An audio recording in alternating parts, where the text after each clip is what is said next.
This is again about Afghanistan, Huzur. In the changed situation, there in the medias, they are saying that there is a sort of this leadership vacuum has been created as a result of this. I mean, there is no leadership. So they are presenting different speculations that these people should be leader, these people should be leader. So what is Huzur's opinion? Who is speculating? Different Who is presenting different speculations? Western media, America, Russia, or India. For instance?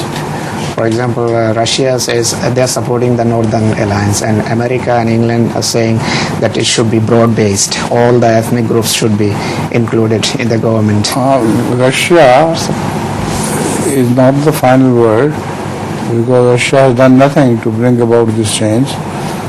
So naturally, the powers which have conquered Afghanistan, their decision will be imposed upon all sections. So they are considering a broad-based government of Afghanistan, and